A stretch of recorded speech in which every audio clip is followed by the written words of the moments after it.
السلام علیکم، آپ دیکھ رہے ہیں پاک ایکسکلوسیو ٹی وی۔ یہ جو مناظر آپ دیکھ رہے ہیں یہ ہے آرٹس کونسل میں ریلیف کیمپ کے۔ اس ریلیف کیمپ سے جو آرٹس کونسل کی انتظامیہ ہے اس کے مطابق تقریباً 20 کروڑ روپے کم سے کم کا جو سامان ہے وہ سندھ بھر میں سیلاب زدگان میں تقسیم کیا جائے گا۔ اس پورے پروجیکٹ کی جو نگرانی ہے وہ صدر آرٹس کونسل محمد احمد شاہ خود کر رہے ہیں۔ وہ ایک ایک چیز کو دیکھتے ہیں، چیک کر رہے ہیں کہ کیسے آئی، کہاں سے آئی اور کس نے بھیجی اور یہ کہاں جا رہی ہے۔ اس کے لیے باقاعدہ جو ہے ایک سسٹم بنایا گیا ہے اور ایک ایک چیز کو جو ہے اگر کسی نے پرانے کپڑے بھی دیے ہیں تو وہ بھی رجسٹر کیے جا رہے ہیں تاکہ پتہ چلے کہ کس نے کیا دیا۔ یہ آپ مناظر دیکھ رہے ہیں کہ یہ ایک فلور مل سے ایک ٹرک جو ہے آٹے کا آیا اور یہ جو آٹا ہے یہ پاکستان رینجر کے ذریعے، پاکستان آرمی کے ذریعے صوبے کے مختلف شہروں میں بھجوایا جا رہا ہے، کیونکہ آپ نے سنا ہوگا سندھ کے مختلف علاقوں میں جو ہے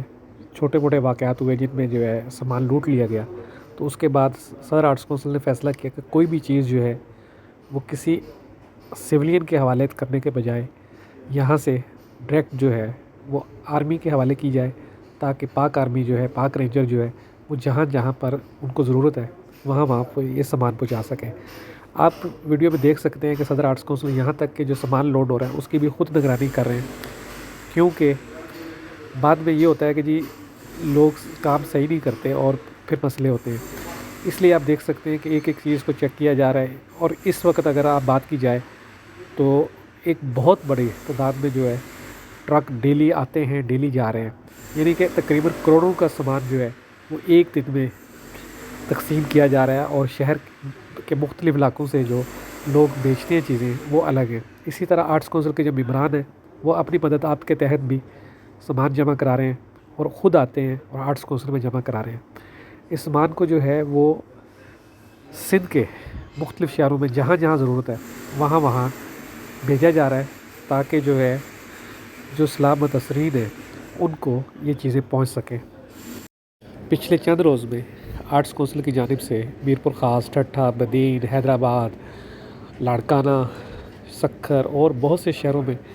سامان بھیجا گیا اور کئی جگہ پر جا کر جو ہے آرٹس کونسل کی جو گورننگ باڈی ہے اس نے جو ہے خود بھی تقسیم کیا، لیکن زیادہ تر جو سامان ہے وہ پاک فوج کے حوالے کیا جا رہا ہے کیونکہ راستے میں کوئی بد نظمی نہ ہو۔ آپ دیکھ رہے ہیں پاک ایکسکلوسیو ٹی وی۔ یہ جو مناظر آپ دیکھ رہے ہیں یہ ایک جانب سے جو ٹرک ہے پورا وہ چاولوں کا آیا ہے اور یہ اس کو آف لوڈ کیا جا رہا ہے۔ صدر آرٹس کونسل خود اس کو کھڑے ہو کر چیک کر رہے ہیں تاکہ جو ہے وہ کوئی بھی چیز ادھر ادھر نہ ہو، اور پورا ٹرک جو ہے وہ یہ آف لوڈ کرنے کے بعد دوسرے کاموں میں مصروف ہو جاتے ہیں۔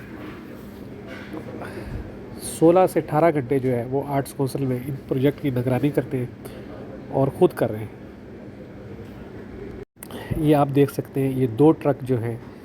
وہ آٹے کے اور مختلف سامان کے جو بھر کے جو ہے آرمی کے یہ روانہ ہو رہے ہیں، اور یہ سندھ کے دور دراز کے علاقے ہیں جہاں کہا جاتا ہے کہ اب تک کوئی نہیں پہنچا وہاں تک یہ سامان جا رہا ہے، اور اس کی نگرانی جو ہے وہ آرٹس کونسل کر رہا ہے۔ اور آرٹس کونسل جو ہے پورے جو سامان آ رہا ہے مختلف جگہ سے ایک ایک چیز پراپر مینیج کر رہا ہے تاکہ جو ہے کسی کو بھی بعد میں شکایت نہ ہو کہ جو ان کی دی ہوئی چیز کا غلط استعمال ہوا یا غلط جگہ چلی گئی، کیونکہ کوشش ہوتی ہے کہ ہر چیز اس شخص کو پہنچے جس کی اس کو ضرورت ہے۔ آپ دیکھ رہے ہیں پاک ایکسکلوسیو ٹی وی، دیکھتے رہیں پاک ایکسکلوسیو ٹی وی۔ بہت بہت شکریہ۔